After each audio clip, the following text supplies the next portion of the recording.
Le damos la bienvenida a Dr. Matthew D. Whiting.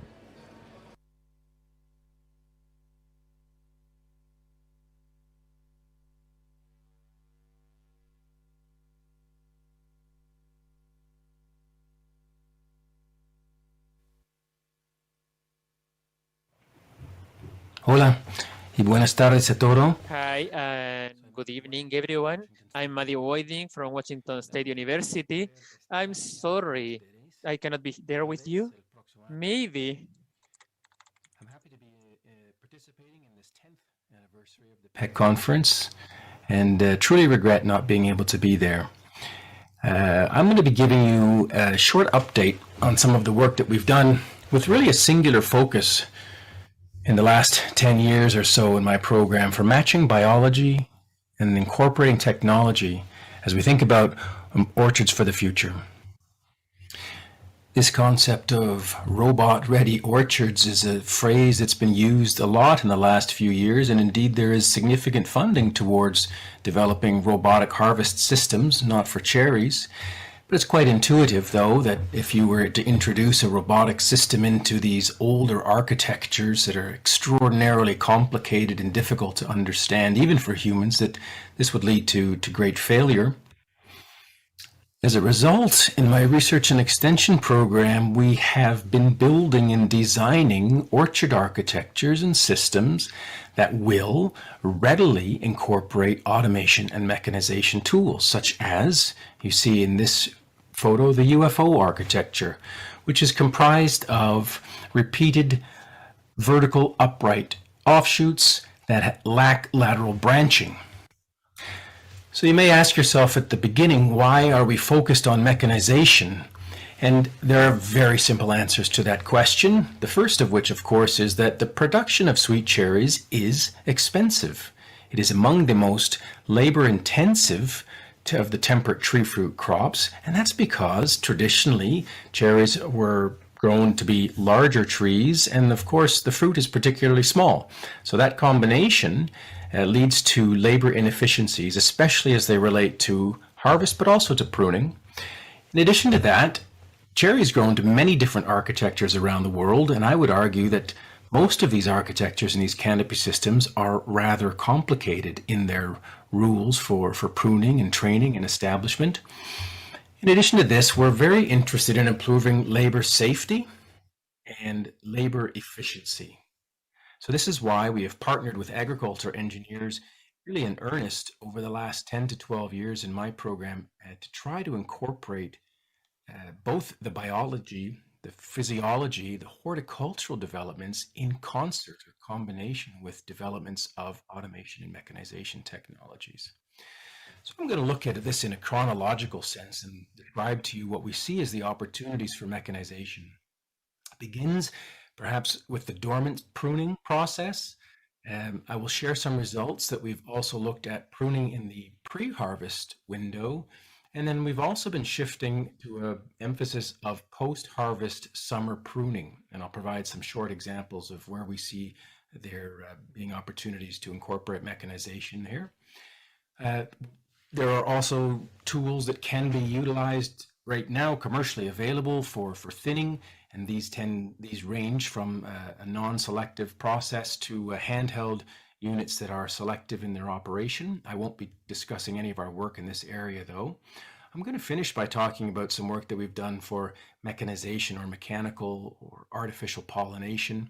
And I'm also going to spend some time talking about harvest, which I have in the past and continue to pursue these alternatives for mechanical or mechanized harvest for sweet cherries.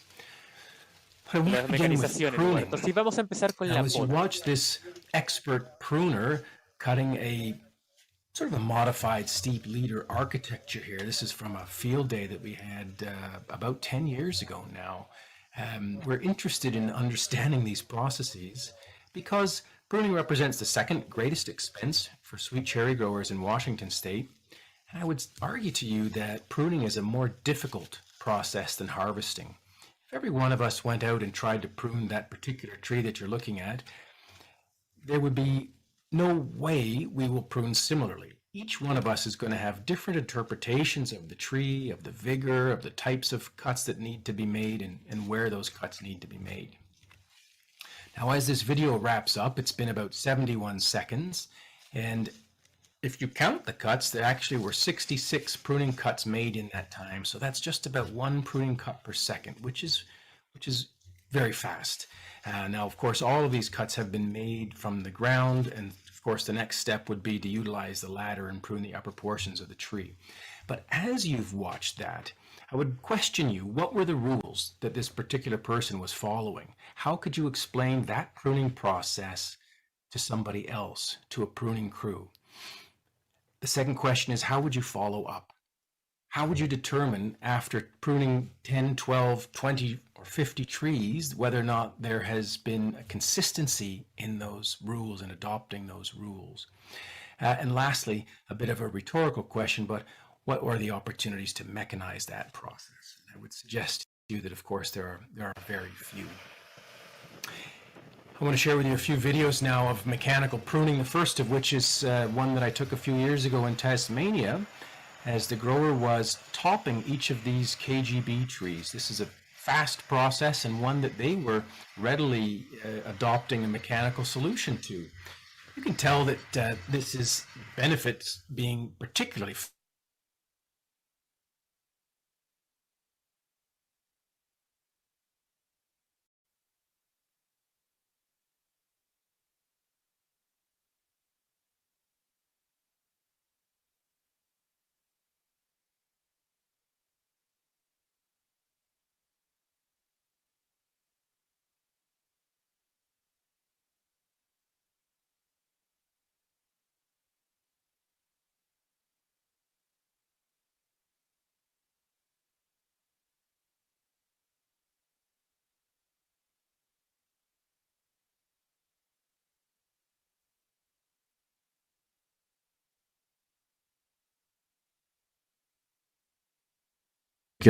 architecture. One of the key rules for the UFO architecture is the simplified pruning, and we've really distilled it down to two processes. So we have simplified planar architectures now, and we've been looking into the possibility, therefore, of simplifying the pruning. And since 2010, we've looked at mechanical pruning in angled and vertical UFO walls. And here you see one example of some dormant pruning. This is a circular saw system that's comprised of 7 different blades. This also is fast, although you can see we're going a lot slower than the previous video in the KGB. Excellent uniformity. Our goal here is to remove all of the lateral shoots, which is one of the fundamental pruning rules for UFO. Fairly easy to operate. Same drawbacks though. This is a non-selective process, and so all of the wood that's growing down the row is unpruned. Sometimes it's difficult to get close to the leader. And again, we have similar questions about the longevity of the ability of looking at mechanical pruning with potentials for greater disease in certain areas. When we compare this mechanical pruning process with dormant hand pruning in vertical UFO orchards such as this one, we found that the machine process was fully 13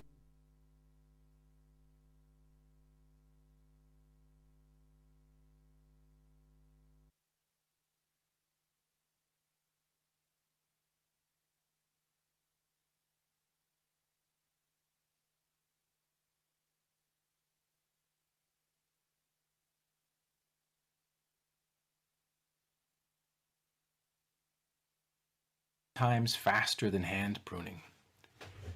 We've also looked at this post-harvest hedging opportunities because the same rules apply here. We're really looking strictly to remove lateral branches, and by doing so in the summer, we tend to devigorate these trees. So this is a useful process when you have orchards that are excessively vigorous. And here we're using a Gillison hedger.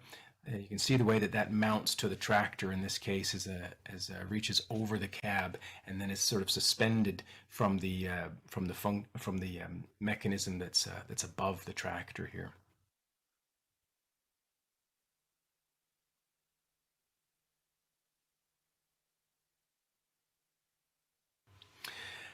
I wanted to share with you some results from work we did a few years ago. We were comparing hand pruning versus mechanical pruning. And then in the second year, we added a mechanical pruning followed up by hand pruning. This was done in a commercial UFO orchard just outside of Prosser in Washington State. If we compare fully mechanical pruning, which was 3 passes per tree with this system, 1 per side of the tree, and then this can also be oriented horizontally to cut the tops. So each row had to be passed 3 times with this mechanical process. And when we did that, we compared the speed with hand pruning. And we found that consistently over the years, machine pruning is about 25 times faster than post-harvest hand pruning, even in a system that has relatively simple pruning rules such as the UFO.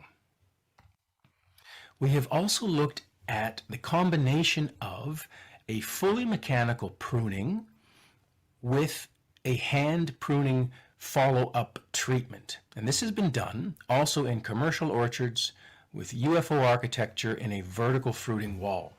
And when we compare this machine followed by hand pruning compared with just hand pruning, we find a 4 to 5 times greater speed with the machine and hand combination. Now, importantly, over the years, we've seen no negative impact of a completely mechanical harvest process on fruit yield, nor have we seen any negative effects of the fully mechanical pruning process on fruit quality. So we see great potential for improving pruning efficiencies in these vertical fruiting wall systems, such as the UFO. So a preliminary economic assessment has suggested that based on the costs of the machine and operations in Washington State, one would really need to prune only 25 hectares with this system to completely cover the costs in 1 year.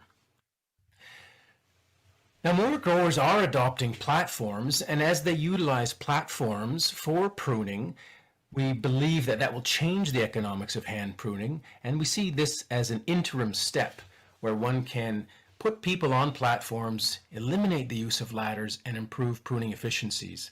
We have studies currently ongoing comparing ladder-based pruning in these fruiting wall architectures with pruning crews that will utilize these mobilized platform structures. I'll share with you briefly some work that we did looking at pre-harvest mechanical pruning. Now, this was brought up by growers who have Rainier. Rainier cherries, as you see in the photo, of course, is that yellow-fleshed, red-blushed cherry. So we compared here the treatments of mechanical hedging, either 20 or 10 days before harvest, with hand pruning at the same times before harvest. And we looked at key components of yield and quality, return bloom, and any potential vegetative regrowth from these treatments. Now, in this case, this was a smaller plot work where we were utilizing a handheld gas-powered hedger that you see here. And this is what the orchard looked like. It was a UFO orchard, Rainier on Gisela 5, trained to really a vertical wall. And all of this shoot growth that you see out into the row is annual shoots that will need to be pruned out later in the year. We looked at the potential to improve fruit quality by removing those shoots prior to harvest, as you can see here in the photo taken after the hand manual hedging that we've done in this particular block. And to summarize the results here, we found that even using this handheld, mechanically assisted pruning process, we were 7 times faster than you were by making those pruning cuts by hand alone. We found slight improvements in color, whether it was 20 days or 10 days before harvest. But when we went out 20 days before harvest, we had a slight reduction, almost 10% reduction in soluble solids. So we have suggested that you're better off waiting until about a week or 10 days before harvest to do any pre-harvest pruning in these blush-type cherries. We found that return bloom was unaffected by these summer pruning cuts, and also we found that vegetative regrowth from cuts made pre-harvest was minimal, almost none at all on Gisela 5. As a result of some of this work that we've done over the years, we've seen a great adoption of mechanical pruning in Washington state orchards, with really a new shift to this post-harvest summer pruning in many systems. And you're seeing here a photo of a sickle bar style pruner, which has become very popular. It is less expensive than the one that I showed you earlier that we've used in our research trials. And this model that you see here tends to be a little bit more stable as well. And so you get a little bit more uniformity in your pruning process. Now, as we look to the future, in collaboration with engineers at our Center for Precision of Automated and Agricultural Systems, we have funding and are pursuing robotic pruning systems. Clearly, the effectiveness of these robotic pruning systems will depend upon vision. The one that you see now is a prototype that's being tested indoors in our laboratories. There is a camera system here that is locating the branch and the point that one needs to cut. There is a path planning process. In other words, the intelligence of that robotic arm to move and manipulate that pruning head to the right orientation, to the right point. And then, of course, there's the actuation, which in this case is pneumatic, or it's driven by air in order to make the pruning cut. That's a very complicated process, even in simplified architectures. We're also looking at the possibility in the future for robotic pruning systems that have human in the loop. In other words, you've got a human making the decisions of where to prune and directing by perhaps tapping on a screen the robotic arm of exactly where to go, which takes out the vision system or the vision component and reduces in significant ways the artificial intelligence that's required for a fully robotic pruning system. I'm happy to share with you some news that Washington State University, in partner with two other universities, has been just recently funded a $20 million program for 5 years to create an agricultural artificial intelligence institute. Now, this is being called AgAID, and if you search for that, you can find it at the web page, which is just set up now, where we're looking at artificial intelligence for transforming workforce and decision support in agriculture. And in particularly important is the adoption of artificial intelligence in specialty crop production. And one of our key case studies in this particular project is related to robotic pruning. And so we feel like in the next several years there are going to be terrific gains made in the adoption of artificial intelligence and mechanization, thanks to this significant funding and a great collaboration across the U.S. So let's move on a little bit and from pruning and talk a little bit about harvest and why we're interested in the factors that have affected harvest efficiency. Well, there are several factors that will impact just the standard processes and the efficiency of labor in harvest. And one of those is the architecture, the training system that your trees are grown to. Another one could be the yield of that block and the quality or the condition of the fruit, whether or not significant sorting needs to be accomplished in the field. The environmental conditions during harvesting will affect the efficiencies. We've also seen that the means of reimbursement, in other words, whether you're being paid by a piece rate per bucket or whether you're being paid hourly, also drives harvest efficiency. The rate of pay is important. We've also found that whether or not one was picking with or without stems can have a significant effect on harvest efficiency. And lastly, well, we don't have time to really get into these data. We've found that the picker themselves, of course, has a tremendous impact on the efficiency of cherry harvest. And let me just summarize the earlier work that we've done looking with a system with comparing canopy architectures with a constant harvest team in different architectures. When you look at that large, old, call it sort of a classical system in the top left, the average picking rate in there was a little bit less than 1/2 kilo per minute across multiple pickers. The bottom left there is a sort of a steep leader system, which is still very popular in Washington State. And harvest efficiency in that orchard was improved. they're smaller trees, a little bit faster access to the crop, and a little bit improved harvest efficiencies. Compared to a central leader architecture, there was a nice jump in our harvest efficiencies, just under 0.7 kilos per minute. As pickers moved into a KGB architecture, there was even a subtle increase in harvest efficiency again to a little bit over 0.7 kilos per minute. But the greatest efficiencies and the greatest speed of harvest was when these same pickers moved into a UFO architecture, a planar structure that did require ladders, but a very simple ladder placement when picking in these fruiting walls. And there was a significant increase here. And so you can see that as you transition from these older architectures on the left side into these planar systems, such as the UFO, there is a significant increase in harvest efficiency. And in fact, basically a doubling.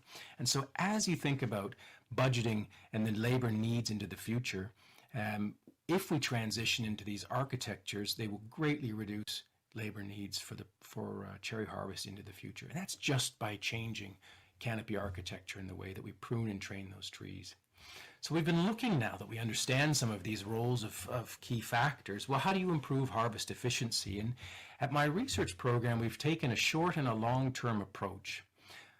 In the short term, we've been developing and continuing to refine mechanically assisted harvest operations. In other words, we call this a shake and catch process. In the long run, I do see such tremendous potential for fresh market quality, fully machine harvested sweet cherries, and I'll share briefly some of our research in this area over the years. So if you do a search for mechanical harvest and tree fruit operations, you're going to find a lot of interesting work with significant funding behind it. I'm showing you a short video here of some of the work that my colleagues have been doing in robotic apple harvest. So this is the same components that I showed you for the robotic pruning. It has a vision system, so cameras need to find the fruit and make a harvest decision once they've found them. And then there needs to be path planning and telling that robotic arm where to move, how to manipulate the harvesting head. And as you can see here, sometimes it's a difficult motion, and then the fruit removal. And none of those processes are simple and require a lot of thinking on the robotic systems process. The ultimate efficiency of this kind of a process, though, is related to the canopy architecture, the visibility, the accessibility of the arm Sigue con el to those acceso y la fruit. visibilidad del brazo Actually, con this is esa only fruta. Si being adopted or naturalmente attempted right esto now solo se in these está very adoptando e compact fruiting intentando walls. en estos Along the way, you see bruising and cutting on fruit induced by some of these early prototype harvesters. Well, the question is, will this work for cherries? Absolutely not. There is no interest and no need to pursue a robotic harvest approach for fresh market quality sweet cherries. We have been working since about 2007 towards a mechanical harvest approach for fresh market quality cherries, but using a mass harvest system. Very, very different from a robotic harvest system. So you're looking at our early days of a prototype here of two mirror images that seal around the trunk with padded fish scales here. And each machine operates a hydraulic arm which places an actuator onto a limb, which vibrates the limb, and the fruit fall down onto this catching conveyor, and they're brought up and collected into a bin in the back. We've looked at that for many years. We had private industry partners who were looking at alternative technologies and alternative systems. Here we were testing different types of catching materials and catching frames with in this case, a remotely controlled tracked harvester, looking at different types of actuation or heads on the harvesting component of these systems. We've looked at a lot of different styles of actuation, frequencies of vibration, etc., and studied the harvest removal efficiency.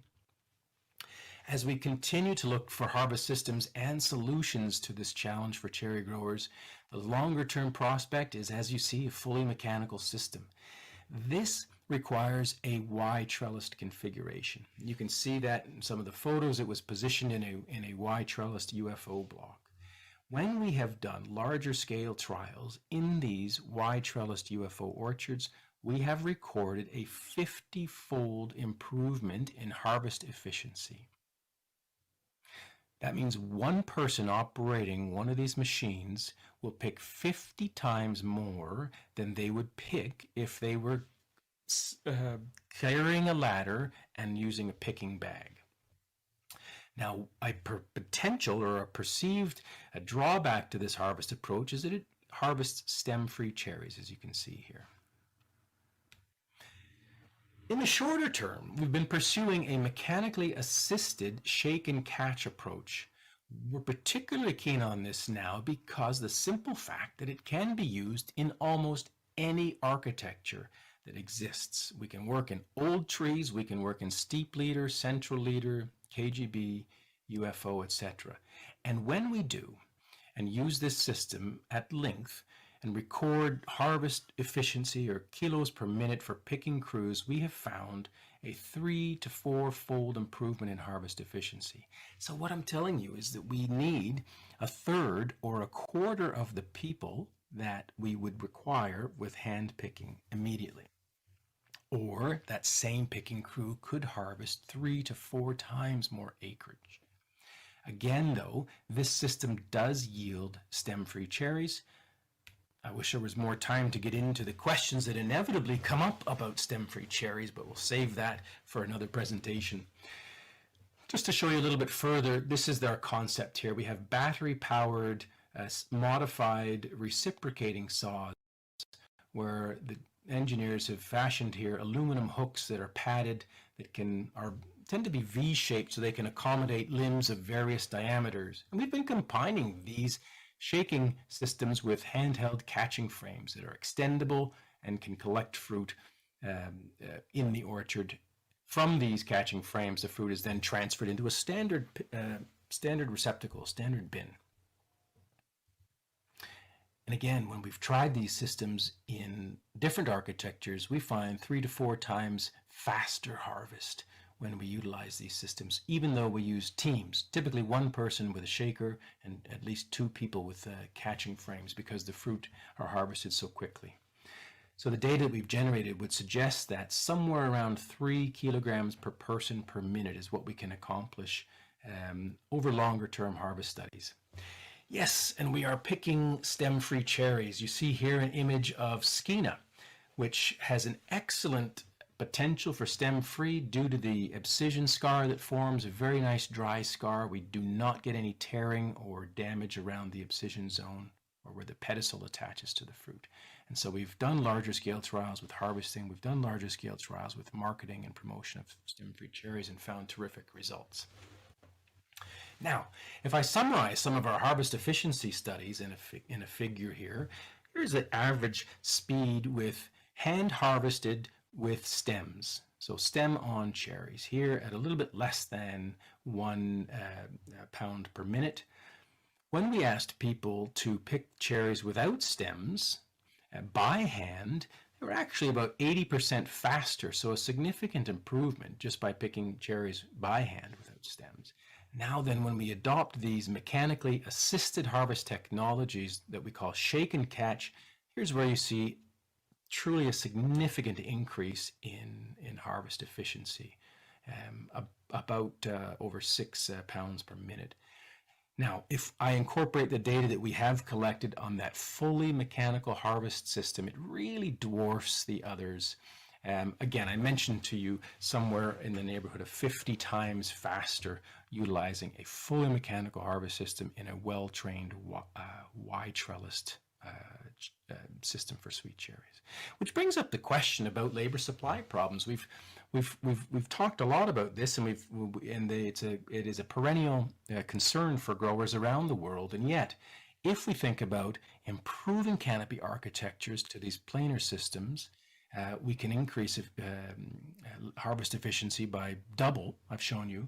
Now, if we look at incorporating mechanically assisted harvest technologies, we can further improve that by 3 or 4 times.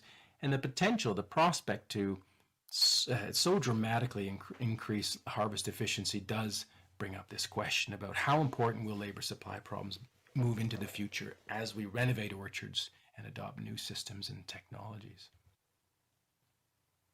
Okay, so that's all I wanted to touch on for harvest. I want to finish up by just giving you a little bit of an update on some work that we've done over the last few years on mechanical or artificial pollination. And this work came up from years of investigation of pollination biology, fruit set studies, trying to understand why some varieties are more productive than others, why some years fruit set is high and some years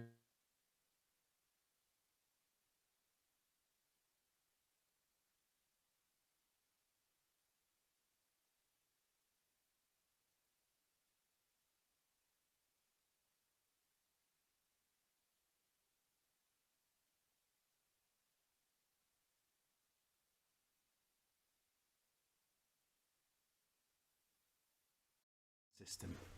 And there are three fairly straightforward steps towards this goal. The first of which is to collect pollen. You can see here flowers that have been collected at the popcorn stage, that then will be, the anthers will be harvested and the pollen will be collected and then utilized in our system. The second and the most novel step here is creating a liquid pollen suspension. And that's what you're looking at here, is actually the photo inside a spray tank under mild agitation. It's colored light yellow or orange because of the pollen that is in this suspension. And then we apply this pollen with a sprayer. And you're seeing here a very fine mist of an electrostatic cloud of pollen suspension that's being sprayed out in one of our test orchards. This photo is from a few years ago.